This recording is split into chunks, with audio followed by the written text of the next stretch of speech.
Gente, vamos para a última parte de hoje, que são as considerações cristãs sobre a natureza do mal. Vocês vão ver que o cristianismo, ele não vai dar uma resposta sobre o problema do mal, mas ele pode fazer uma série de considerações sobre a natureza do mal. E isso é importante para nós. Isaías 45:7 diz acerca do Senhor: eu formo a luz e crio as trevas, faço a paz e crio o mal. Eu, Senhor, faço todas essas coisas. Isso aqui é basicamente um paralelismo no hebraico. Quando diz assim, eu crio o mal, ele está falando em relação ao quê? As trevas. Aqui é luz, trevas, paz, mal. Então, paralelismo, contrário da luz é trevas, contrário da paz é guerra. Então, ele está falando o mal da guerra que ele faria vir sobre o povo de Deus que o havia deixado. Alguns olham isso daqui e dizem assim, Deus é o criador, o gerador, o mantenedor, o segregador do mal. Aqui está falando do mal estrutural. Tá? Isso aqui é o mal estrutural. E aí a palavra de Deus, sim, tem uma série de considerações sobre a questão do mal. Vamos ver na segunda parte. Bem, então vejam, por que falar do mal em igreja, em qualquer lugar, é muito perturbador? Tá? Porque de alguma forma parece que é um tema contraditório, incongruente. O mundo não consegue dar uma resposta sem tirar um daqueles três elementos. E desde o início, na vida cristã, você de fato é ensinado que Deus é bom. O plano de Deus para a sua vida também é bom. O plano de Deus para o universo é bom. Você também aprende no início da sua vida cristã que Deus está no controle de todas as coisas. Eu espero que a sua igreja tenha ensinado isso. Que Deus está no controle de todas as coisas. Nada está fora do seu governo. Então isso é fato. Nós vamos discutir isso daí. Mas o problema é que muitas igrejas evitam de falar a verdade como um todo. Porque Deus está no controle de todas as coisas, boas e más. Então, quando você entra nisso daqui e esquece o outro lado, e você se choca com a realidade do mal no mundo e às vezes na sua própria vida, você se desestabiliza na fé. E é aqui que começa o problema da perturbação sobre o problema do mal, ser tão perturbador assim. Rumi, ele disse o seguinte, na verdade, ele colocou de palavras bonitinhas o problema do mal. Ele, Deus, deseja prevenir o mal, mas não consegue. Então, é um Deus impotente, não tem poder. Ele consegue deter o problema do mal, resolver o problema do mal, mas não quer, então ele é malevolente, ou seja, ele é mau, ele gosta daquele, é um Deus cruel, né? Mas ele é capaz e também quer, questão do mal, de onde então vem o mal? Essa é a grande, na verdade, questão que perturba muitos cristãos, do ponto de vista do problema do mal. Né? Então, o problema da resiliência, do mal existir, aparenta ser uma questão contraditória. Poder de Deus, bondade de Deus, existência do mal. Dá a impressão de ser algo incongruente, porque você não consegue juntar as coisas, e dá a impressão também de ser algo completamente incoerente. Alguma coisa no cristianismo deve estar errada. Qual é a necessidade do mal em um universo criado originalmente bom? Seria a outra pergunta, parafraseando a questão de Rumi. Qual foi a necessidade que Deus encontrou para que o mal existisse nessa realidade criada por Ele? Porque Deus está no controle de todas as coisas. O mal não é uma coisa sem utilidade dentro do plano de Deus. Então aí sim, nós podemos tecer considerações sobre a vontade revelada de Deus acerca da existência do mal. Existe sim um porquê. Então vamos ver agora, e amanhã a gente vai terminar com aquela consideração mais complicada. Né? Como é que a vontade de Deus revelada se choca com a vontade humana decaída e com a presença do mal nesse mundo. Ok? Muito bem. Vamos começar o seguinte. Você quer dar uma resposta, você é um cristão, alguém te pergunta, você quer dar uma resposta final para isso. Né? O problema é que você é um ser humano. E não há tempo suficiente para você dar uma resposta completa para o problema do mal. Então existe a insuficiência das respostas humanas. Por isso a minha dificuldade em dar isso para vocês uma definição completa de mal. Porque se eu defino completamente, abrangentemente, consistentemente o mal, eu consigo dar uma resposta para o problema do mal também da mesma forma. Tá? Então uma resposta completa, meus irmãos, está além da capacidade humana. Eu já tive alunos dizendo assim, o senhor está fugindo do problema. Não, está além mesmo. Não é que eu estou fugindo, o negócio está além. Quem quer que diga ter resolvido o problema do mal, não é uma pessoa, ao meu ponto de vista, muito sério. Tem um autor muito famoso, tem coisa que ele escreveu que eu gosto muito. Ele escreveu um livro assim, O Problema do Mal, Resolvido. Aí ele conseguiu resolver o problema do mal. Ele deu assim a resposta final, cabal, mas nessa resposta dele é mais ou menos assim: Deus quer, Deus faz, Deus pode, Deus engendra, Deus planeja e Deus acaba.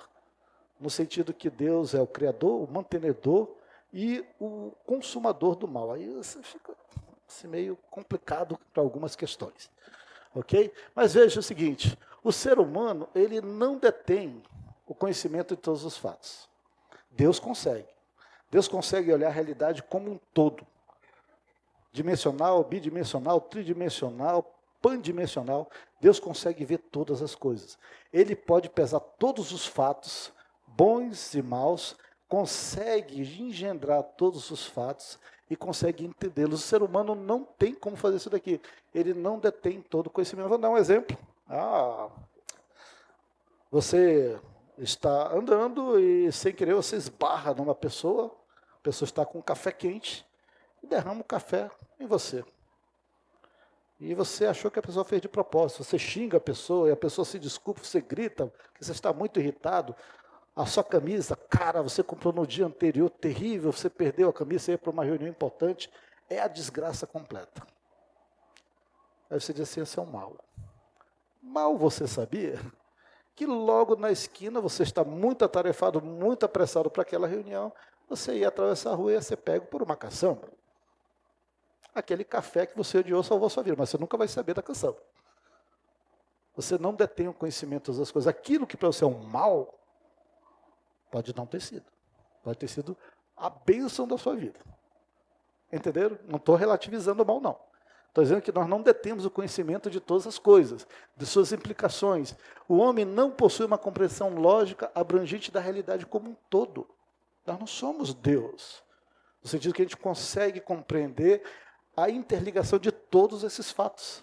Meus irmãos, quantas e quantas e quantos salvamentos nós tivemos na nossa vida sem sequer imaginarmos que Deus estava por trás. Nunca saberemos.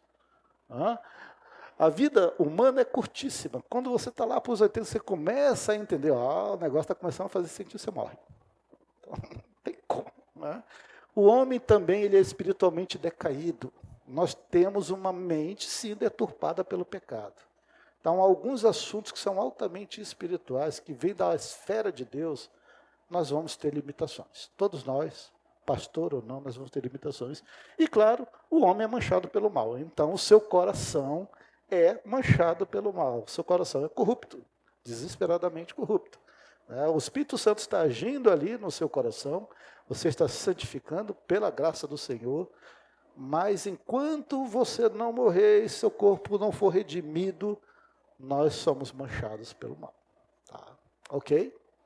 Tem uma linha que surgiu aqui no interior de São Paulo, que dizia que o crente, depois que ele é salvo, ele não peca mais.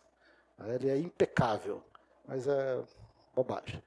Ok? Então, dentro disso daqui, dá a impressão que nós não temos como responder à questão do mal. Realmente nós não temos. Mas nós podemos fazer algumas considerações que, em conjunto, apontam para uma resposta cristã muito boa sobre o problema do mal, meus irmãos. Vocês lembram da questão de Jó? Jó, homem bom, temente, íntegro, que se desviava do mal. Mas Jó passou por um apuro terrível. E ainda pegou 3 amigos terríveis. Quer dizer, tudo isso aconteceu porque você é pecador. Porque você fez isso, você fez aquilo. E lá pelos capítulos 30 em diante, Jó já começa a questionar um pouco a sua condição. Peraí, eu não fiz nada disso não, vocês estão errados. Eu não fiz. Em algum momento ele diz assim, se Deus vier e me pesar em balança de precisão, vocês vão ver que eu estou quites com Deus. Aí o negócio começou a ficar estranho para Jó. E em algum momento ele disse, se Deus vier aqui conversar comigo como homem, ele vai poder ver a minha justiça. Aí Deus aceita, desafio, aceita, né? E Deus aparece para Jó, e ele vai fazer uma série de perguntas, e ele começa com a mais simples de todas. Jó, meu querido, se cinge aí como homem, porque eu vou te perguntar como homem, eu não vou te perguntar nada além da compreensão humana. Onde estavas tu quando eu lançava os fundamentos da terra? Dize-me se tem entendimento. Eu estou te perguntando dentro da esfera humana, você pode responder isso dentro do entendimento humano. Onde estavas tu? Entenderam a questão? Onde começou o mal? Ah, começou no Éden. Opa, o mal já estava lá. Onde começou?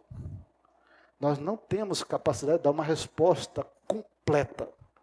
E para mim, qualquer teólogo que diga assim com muita propriedade, isso aqui é fácil, ele está se enganando.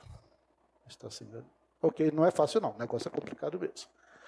Mas nós podemos fazer algumas considerações. Eu vou listar 8 considerações, e se alguém tiver perguntas, já anota, porque são considerações muito boas para nós. Então, consideração 1. O mal como efeito secundário inerente à criação da humanidade. Então, o mal é um efeito secundário, inerente à criação do homem. Né? Então, vejam, há coisas, e escutem bem, que Deus não pode fazer, tá? Sem que isso traga consequências inevitáveis em um universo de causa e efeito. Deus não pode fazer algumas coisas. Oh, herege, alguém me chamou de herege, né? Por causa dessa palestra. Herege, Deus é onipotente. Deus não pode fazer um quadrado de 5 pontas. Deus não vai fazer isso. Quadrado tem uma definição. Ele não vai fazer um quadrado de 5 arestas. Não tem como. Tá? Então a gente diz o seguinte em teologia: Deus não pode ser incoerente. Deus não pode ser incoerente. Ele não pode. Tá? Ou seja, Deus não pode criar coisas absurdas. Deus não pode criar coisas ilógicas, porque isso é agir contra a sua natureza justa, santa, bondosa, contra a sua própria inteligência. Deus não o fará. Ok?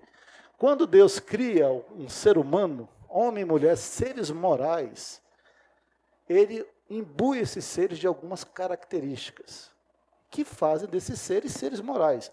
Ele não poderia criar o homem sem essas características. Está claro? Então, em primeiro lugar, Deus não pode ser incoerente. Segundo, Deus não pode criar um ser moral sem algumas características que lhe sejam naturais, lhe sejam peculiares. Então, vejam bem, estou falando ao ser criado, tá? Não estou falando da queda depois. Mas ao ser criado, Deus dota o homem de livre-arbítrio, de livre agência, de certa maneira, capacidade de pensar autonomamente. Ele possui volição, vontade real. Deus cria o homem assim. Deus não cria um fantoche. A gente vai falar um pouco sobre isso amanhã. Deus não cria um robô. Deus cria um ser moral à sua imagem e semelhança. Mas não em poder. Não nos seus atributos incomunicáveis. Deus criou o homem à sua imagem. Esse homem tem vontade, esse homem tem inteligência, esse homem tem capacidade de decidir. Deus não poderia criar um ser moral sem essas condições. A priori, ele criou outros seres morais, anjos, que também pecaram contra ele, em algum momento.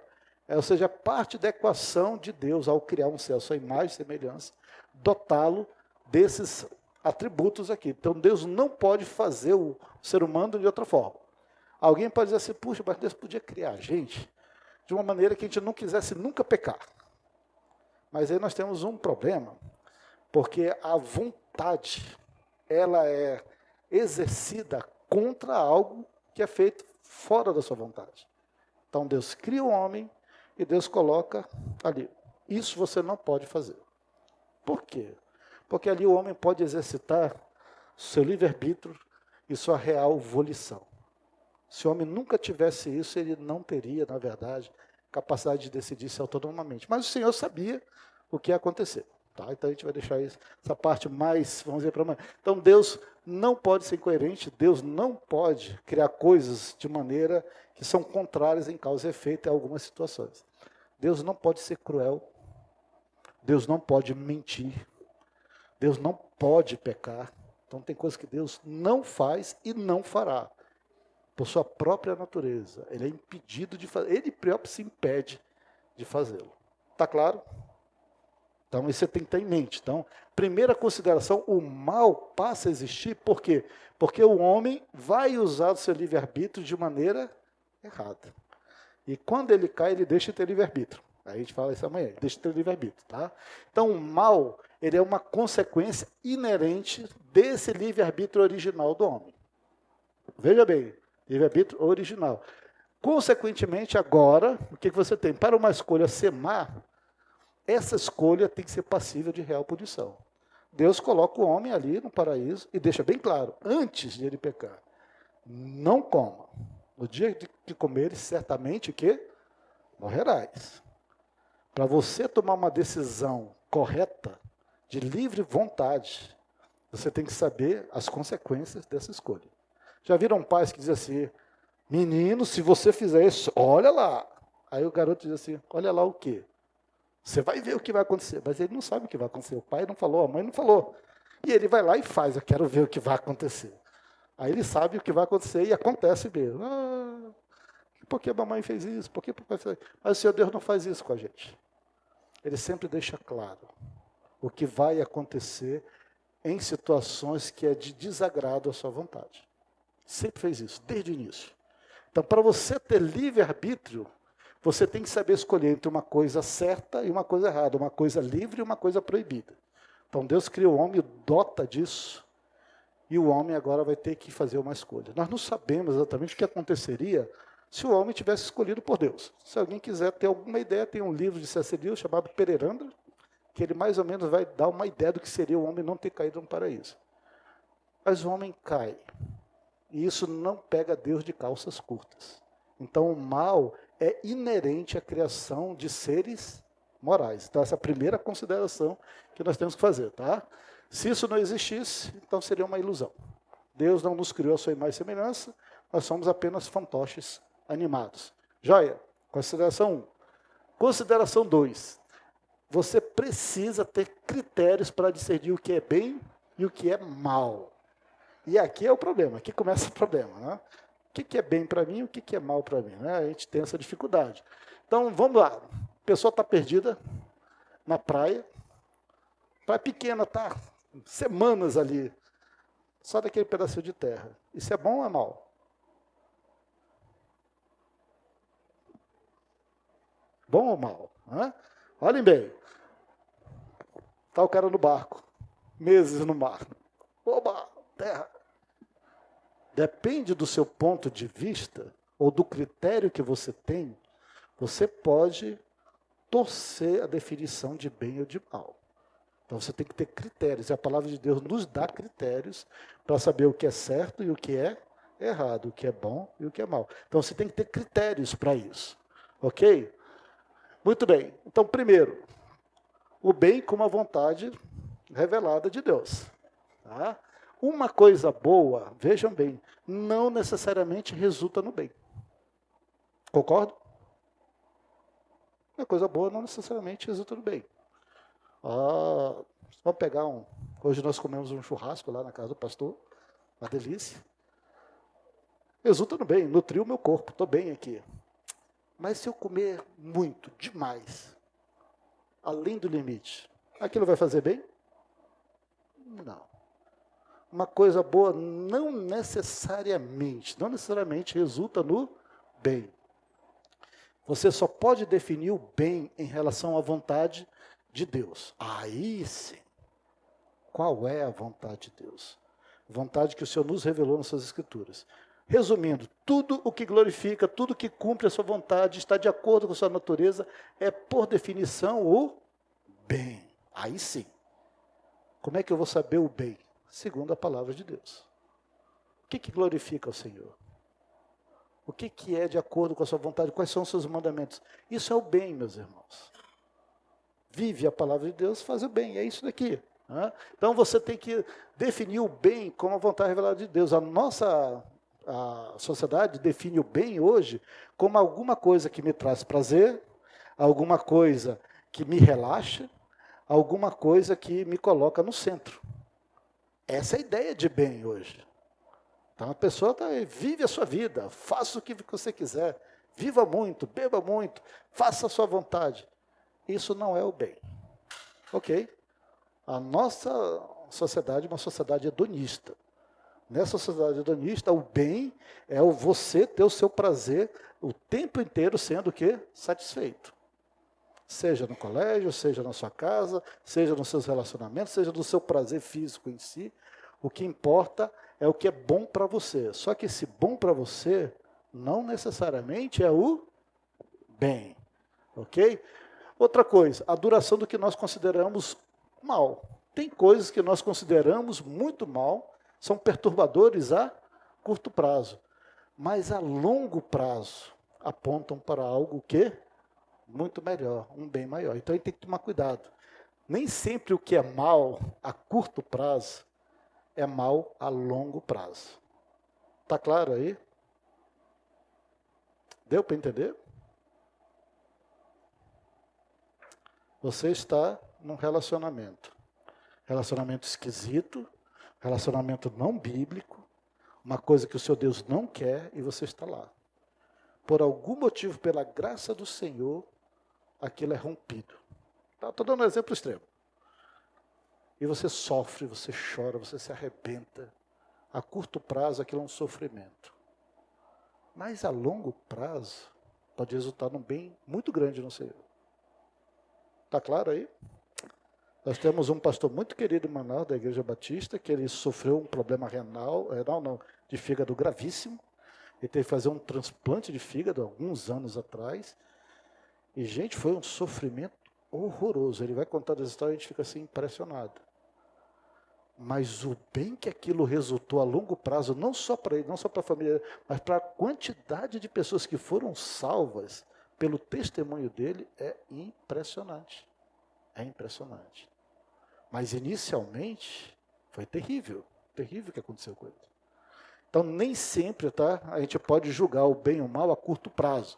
A duração do que consideramos o mal é um critério a ser analisado. A Bíblia nos incentiva a avaliar o nosso sofrimento temporário em relação à eternidade. Tenho por certo que os sofrimentos do presente não se comparam com a glória por vir. Então a Bíblia sempre está nos colocando isso. Não julgue o seu sofrimento do ponto de vista temporal, aqui e agora. Então esse é um outro critério. Outro critério, a extensão do mal. Uma parte do que é mal aos nossos olhos pode ser um meio que Deus utiliza para atingir um bem maior. Para quê? Para que em longo prazo, de forma a atingir um número maior de pessoas, esse bem se espalhe. Tem um livro de uma autora muito famosa para alguns, chama Joni Eareckson. Joni, quem já leu esse livro? Alguém conhece? Joni, é antigo, não sei nem se existe, mas na internet vocês encontram. A Joni era uma mocinha que na sua adolescência, um pouco assim, querendo fazer as coisas sem muita supervisão dos seus pais, e foi uma família crente, e ela um pouquinho rebelde, ela vai, pula num lago, de cabeça, e logo abaixo da superfície da água tinha uma pedra. Ficou tetraplégica. E ela se desencantou com Deus, com a vida cristã, é uma coisa terrível. Anos depois ela vai escrever esse livro e ela vai dizer que naqueles primeiros meses assim, ela não conseguia entender a ideia de um Deus bom que permitiu fazer aquilo só porque ela desobedeceu alguma coisa. Então é terrível para ela. Bem, mas encurtando a história, com o passar dos anos, ela começa a entender a bondade de Deus na sua vida. E ela começa a pregar de maneira muito difícil o Evangelho. Começa a pintar, a desenhar com a boca. E as pessoas começam a ouvir aquilo que ela está escrevendo. Essa mulher, na década de 70 e 80, ela pregou para multidões. Multidões. Muita gente foi convertida, muita gente se firmou na palavra pelo testemunho daquela moça. E mesmo ela sendo tetraplégica, o Senhor ainda deu a capacidade de um marido. Ela casou, né? Casou e deu mais testemunhos ainda. Meus irmãos, a extensão do mal é um critério. Deus pode estar usando aquele mal para abranger um número muito além das nossas capacidades, um bem superior. O Senhor Jesus morreu na cruz de uma forma terrível. O que o seu sofrimento resultou para nós? Graça em cima de graça, bênção em cima de bênção. Ele viu o penoso trabalho da sua alma e ficou satisfeito, diz lá em Isaías. Ok? Então a consideração 2 é que você tem que ter critérios para discernir o que é o bem e o que é o mal. Então nós não podemos ser muito rápidos em dizer o que é mal, o que é bem. É a questão do chinês Xing Ling Ling. Vocês conhecem a história do chinês Xing Ling Ling? O chinês Xing Ling Ling tinha lá na sua vila, uma vilinha chinesa, a sua mulher, e ela ficou grávida. E todo mundo da vida assim, Xing Ling, benção, benção, benção, sua mulher está grávida, espero que seja homem, benção, benção. E nasce a criança, homem. Que benção, filho homem, né? Mas o garoto nasceu com um probleminha na perna. Que maldição, maldição, seu filho nasceu com a perna torta, maldição. E o chinês diz assim, benção, maldição, quem sabe? Anos depois, os mongóis invadem a vila e levam cativos todas as crianças do sexo masculino presos para o seu exército. Só ficou o filho do Xing Ling Ling. Que bênção, seu filho ficou o único bênção. Bênção ou maldição, quem sabe? Anos depois, o garoto, já maior, outra invasão. A vila toda é anexada num reino. E ele é agora o único homem, ele tem que ser colocado como representante macho da vila. Que bênção, seu filho vai ser o principal entre nós. Bênção ou maldição, quem sabe? Morre o imperador chinês, todos os chefes da vila vão ter que ser decapitados. Que maldição, o seu filho vai ser decapitado. Bênção ou maldição, quem sabe? Entenderam a ideia? A gente tem que tomar cuidado. Não estou relativizando nem mal nem bem, mas nós temos que ter critérios a curto prazo, a médio prazo e a longo prazo para sabermos qual é a vontade de Deus. Ok? O mal que Jó recebeu é incomparável com a bênção que ele teve no Senhor. Antes eu te conhecia só de ouvir falar, mas agora os meus olhos te veem, e eu me arrependo no pó e na cinza. Uma bênção muito superior, muito superior. Meus irmãos, o problema de critérios é que muitas vezes nós somos crianças. Mas o alimento sólido é para os adultos, para aqueles que pela prática têm as suas faculdades exercitadas para discernir não somente o bem, mas também o mal. Nós temos facilidade em perceber o que é bom para nós, mas às vezes o que é bom para nós em curto prazo. Nós temos dificuldade de descobrir o que é mal para nós. Isso nós temos. Criança, se você der um sanduichinho aqui gostoso e der um alface para ela vai querer o sanduíche. É mais gostoso. Ela sabe que é bom. Mas às vezes ela não percebe que se ela comer só aquilo, ela não tem capacidade, e ela não comer nenhuma verdura, nada, aquilo ali vai ser um problema nutricional para ela. Na vida cristã, mesma história. Mesma história. Eu estou tão solitário, queria uma esposa para casar. E a primeira que aparece, que dá uma piscada, a pessoa casa. E ela não vê a extensão do mal, ela não vê a duração daquilo que ele considera bem. Ele consegue discernir o que é bom para ele. Puxa, eu tenho alguém que me ama. Mas tem que também discernir o mal. Nossa faculdade tem que ser exercitada para dizer assim, isso é bom, a bênção de Deus, mas também tem que ser exercitada para dizer, eu não quero isso porque isso desagrada ao Senhor. Está claro? Então, consideração 3. O mal em geral como consequência do pecado original. Gente, o mal, de certa forma, agora, assim, em termos dos seus efeitos, tem a ver com o pecado original. A humanidade, como raça, peca contra Deus, torna-se pecadora, propensa ao mal e ao pecado.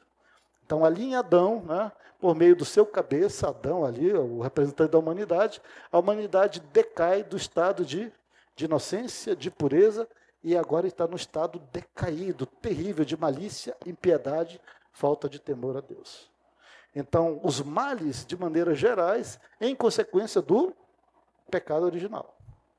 Todos os males morais e estruturais, em algum sentido, talvez até os naturais, são consequências, sim, do pecado original.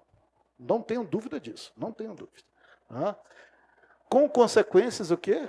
Imediatas e devastadoras. Logo que o homem peca, já tinha sido avisado, ele tem a separação de Deus. Então, morte espiritual, o homem passa a ter uma quebra da comunhão com Deus, consigo mesmo, com seu próximo e até com a natureza. Ele não consegue mais estar com Deus, ele tem problemas com ele mesmo, agora ele tem vergonha de um monte de coisa, ele tem problema com a sua esposa e a natureza vai ser contra ele. Então, as consequências foram devastadoras. O mal é consequência do pecado original. Nós vivemos em briga uns com os outros, nós temos um monte de complexos, problemas conosco mesmo, nós temos dificuldade de crer em Deus, problemas com o Criador, e esse planeta não facilita nada para nós. Nós temos que suar mesmo. No suor do teu rosto comerás o teu pão. É isso daí.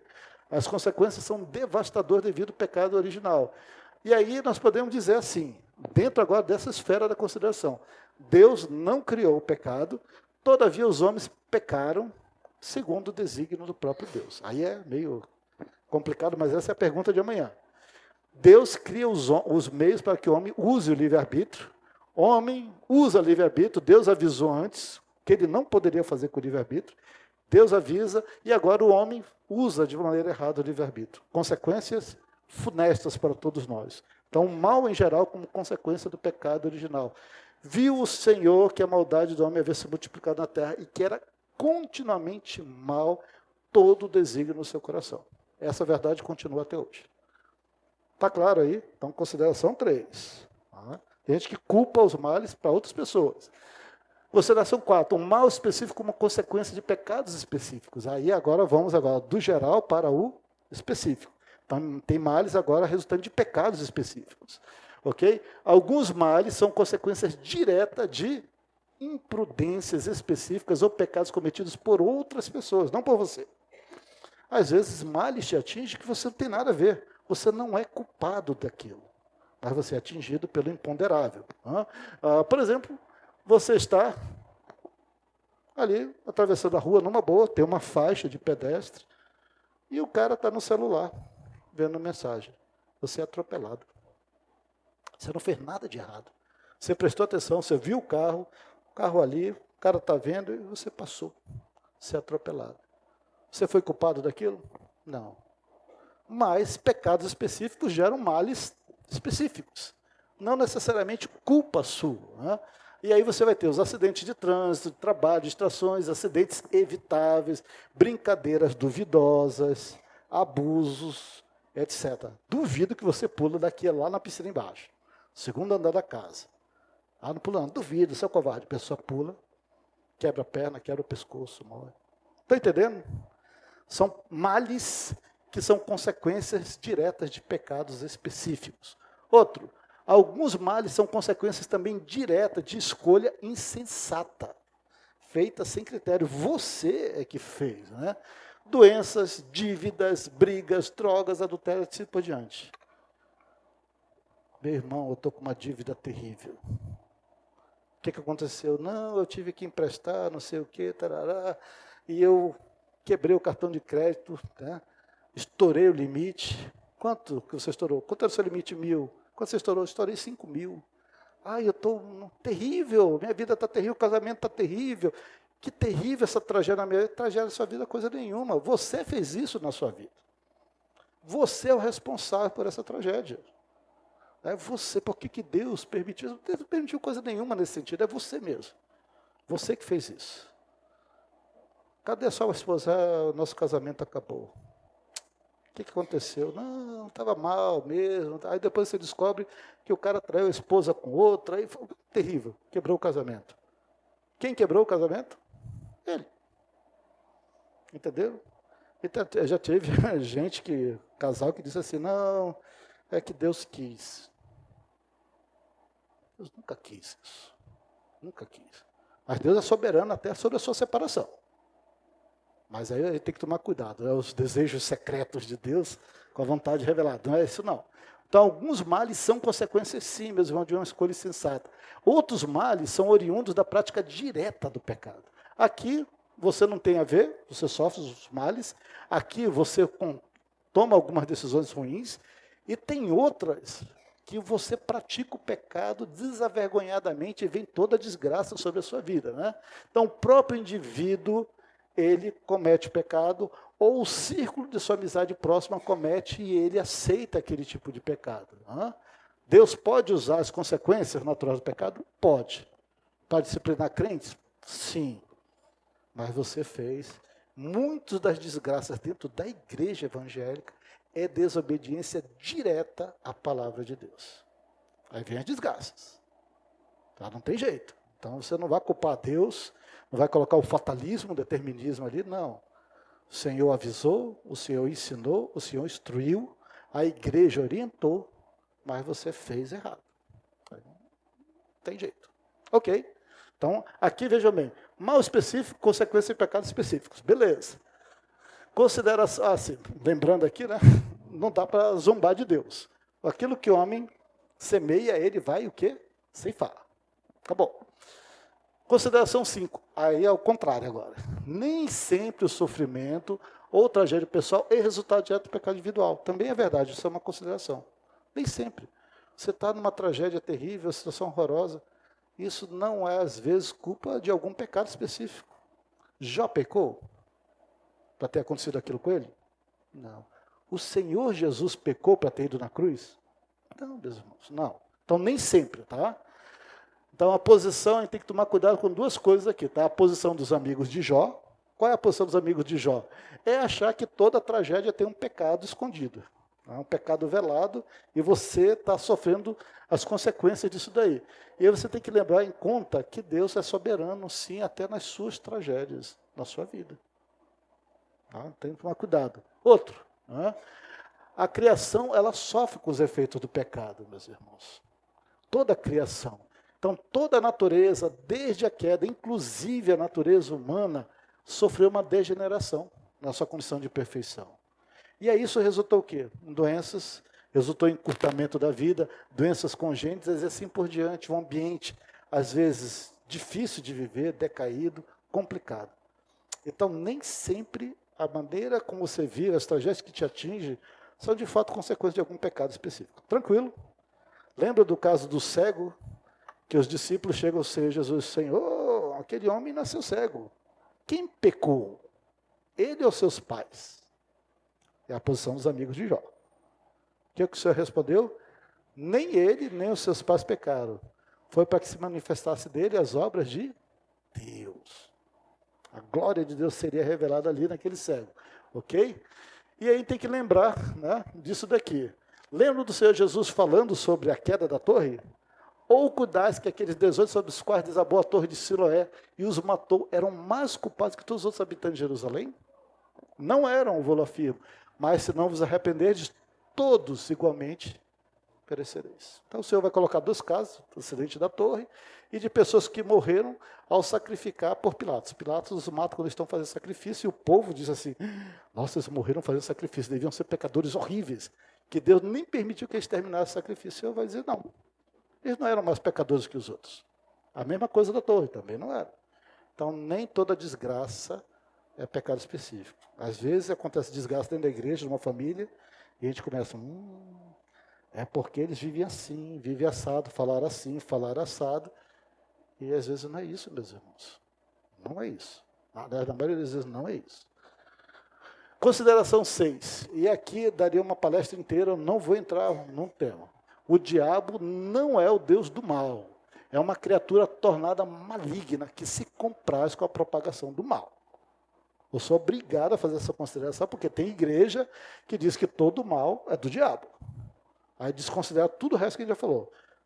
Tudo é o diabo. Mas se está dando coisa errada, é o diabo. Se você teve um espirro, foi o diabo. Se aconteceu uma desgraça na sua família, foi o diabo. Uma vez eu fui numa igreja em Caraguatatuba, e para quem me conhece sabe que eu dou uns espirros, digamos assim, fortes. E no meio do culto eu dei um espirro, e era uma dessas igrejas, e eu acabei dizendo assim, caramba, veio uns 3 para cima de mim, está amarrado, esse é o demônio do caramba, é ele que te fez espirrar, e blá blá blá. Eu só tive que dizer no final, caramba, é isso mesmo? Cala a boca, irmão, está chamando o demônio do caramba. Não existe isso, tá? Então o diabo não é responsável por tudo, ele tem costas largas, mas ele se compraz sim com a propagação do mal. E ele é alguém que ferozmente se opõe a Deus. Isso a gente tem que lembrar claramente, tá? Mas ele não é Deus. Ele teve que receber permissão do Senhor para fazer o que fez com Jó. Né? O objetivo do diabo sempre foi obstruir, destruir, distorcer as obras de Deus. Sempre foi, meus irmãos. A palavra de Deus chama ele de alguns títulos. Sedutor do mundo, maligno, antiga serpente, o inimigo das nossas almas. Mas o diabo não é o equivalente opositor de Cristo. Cristo é Deus. O diabo não é Deus. Tá? Quem é o opositor, em termos teológicos, a gente diz que é o arcanjo Miguel. Assim, em termos de poder, posição, isso malemite, nem tem certeza. Mas Jesus não é o opositor do diabo. Ele, com o sopro de sua boca, destruirá todas as obras do maligno. O diabo não tem nem como chegar perto de Cristo. Ele é Deus, ele faz parte da Trindade. Ele é Deus triuno. Não é. Ele não se rebaixa aqui, ó, vamos brigar aqui para ver quem ganha sobre a alma do Jonatas aqui. Não, não vai fazer isso daí. Ok? Então o ladrão vem somente para roubar, matar e destruir. Mas o Senhor, ele vem para dar vida, e vida eterna, e vida abundante. Ok? Agora, eu sou obrigado a dizer também que sim, tem alguns males cuja origem é Satanás. Sim, a Bíblia fala isso também. Alguns males têm sua origem em Satanás. Ok? Então há males de origem satânica, onde o diabo é o agente, sob o controle soberano de Deus. Mas nem todo mal procede do diabo. Aí você vai ter muitos textos, Jó talvez seja o principal desses textos. Em Lucas tem uma parte lá que os discípulos tentam retirar, vamos dizer, o demônio e não conseguem. E o Senhor vai dizer, se essa casta só sai com jejum e oração. Então tem sim sofrimentos cuja origem é em Satanás, mas sob o controle soberano de Deus. Disse o Senhor a Satanás, eis que tudo quanto ele, Jó, tem, está em teu poder, somente contra ele não estendas a mão. E Satanás saiu da presença do Senhor. Está lá. Sofrimento de Jó, de origem satânica, sob o controle soberano de Deus. Ok, essas duas verdades são reais nas Escrituras. O problema é você achar que tudo procede do diabo em termos de mal. Ok? Penúltima consideração, já terminando. Deus é soberano absoluto em todos os aspectos sobre a criação. Todos. Inclusive do mal. Então, Deus, em sua soberania, meus irmãos, ele permite o mal e as tragédias, o imponderável, mas tudo dentro do seu propósito. E para nós cristãos, esse propósito é sempre bom. Todas as coisas cooperam para o bem daqueles que são chamados, seus filhos ali. Todos os bens cooperam para nós, cristãos. Tá? Pelo propósito de Deus. Nenhum fio de cabelo cai sem a permissão de Deus. O mal é a mesma coisa. Nenhum mal te ocorre sem que haja em Deus um sim. Seja mal moral, estrutural, natural, todos os males só ocorrem após o decreto soberano de Deus, que foi lá na eternidade. Então, a gente vai deixar isso para amanhã. Mas isso não quer dizer que o responsável direto pelas consequências do pecado seja o Criador. E aí que é o problema. Tá? Aí que é o problema. Então, vejam, Lucas 22:2, um texto complicado de entender. O Senhor falando sobre Judas. Porque o Filho do Homem, na verdade, vai segundo o que está determinado. Mas ai daquele, por intermédio de quem está sendo traído. Estava já pré-determinado que o Filho do Homem seria traído, seria levado à cruz pela traição de um dos seus. Ele está lá, sempre teve isso. Mas ai daquele, por intermédio de quem isso vai ocorrer. Ou seja, Deus é soberano, mas o homem é responsável. Amanhã nós vamos tentar entender essa dificuldade. Então Deus ordena o mal, ele ordena, pratique o mal, nesse sentido. Mas Deus não cria o mal. Deus ordenou que alguém entregasse seu filho. Mas Judas o faz por sua própria vontade, que está de acordo com a vontade de Deus. Então Deus o faz conforme o seu propósito dele, mas designa as responsabilidades sobre quem as efetivou. Que Deus injusto é esse? Vocês vão ver que não há injustiça nisso amanhã. Não há nenhuma injustiça. O homem é responsável pelo seu pecado e Deus não perde a sua soberania quando o homem peca segundo os seus propósitos. Ok. E por último, e essa talvez é para mim a mais grave e às vezes a menos lembrada, é que toda a criação se encontra sob a ira de um Deus santo que toma vingança contra os habitantes da terra. Meus irmãos, não nos esqueçamos, nós somos seres humanos, nós somos filhos e filhas de Adão e Eva. Nossos pais pecaram contra Deus de maneira terrível. Sob a humanidade paira a ira de Deus. Deus toma vingança contra essa terra, contra os habitantes dessa terra. Viu o Senhor que a maldade do homem se havia multiplicado na terra e que era continuamente mal todo o desígnio do seu coração. O que ele fez? Dilúvio. Julga a humanidade. Nós somos filhos de pais decaídos. A humanidade, ela não está em paz com o seu Criador. Mesmo nós, os filhos, que somos filhos por meio do sangue de Cristo, nós ainda não fomos redimidos em termos de corpo, seremos. Mas nós sofremos o pecado sobre toda a criação também, como todos os demais. Mas de onde o Senhor tirou isso daí? Só algumas, tem algumas, talvez umas 10 ou 15 outras. Então fez o Senhor chover fogo e enxofre da parte do Senhor sobre Sodoma e Gomorra. Ira do Senhor derramada. Ele converteu, isso aqui em Salmos, hein? Rios em desertos e mananciais em terra seca, terra frutífera em deserto salgado, por causa da maldade dos seus habitantes. Gênesis, disse o Senhor, farei desaparecer da face da terra o homem que creio, o homem e o animal, os répteis e as aves do céu, porque me arrependo de os haver criado, são maus. Eu formo a luz e crio as trevas, eu faço a paz e crio a guerra, ou seja, eu crio o mal. Eu, Senhor, eu faço todas essas coisas. Ai da Síria, cetro da minha ira, a vara em sua mão é o instrumento do meu furor. Olha bem, ai da Assíria, cetro da minha ira, mas a vara dela, a vara em sua mão é o instrumento do meu furor. Envio-a, essa Assíria, que é a cetro da ira de Deus, contra uma nação ímpia e contra um povo da minha indignação. Lhe dou ordens para que dele roube a presa e tome o despojo e o ponha para ser pisado aos pés como a lama das ruas. Está falando do povo de Deus. E por fim, tocar-se-á a trombeta na cidade. E aqui é a trombeta do mal que está vindo contra a cidade. Sem que o povo se estremeça, sucederá algum mal à cidade, sem que o Senhor o tenha feito. Nós vivemos sob a égide da ira de Deus sobre toda a humanidade.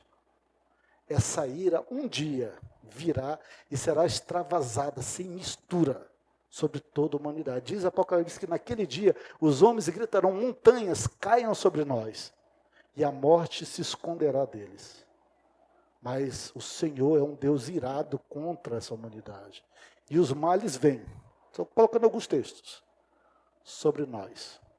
Nós que pecamos contra o Senhor. Nós que continuamente temos a dura serviço contra o Senhor.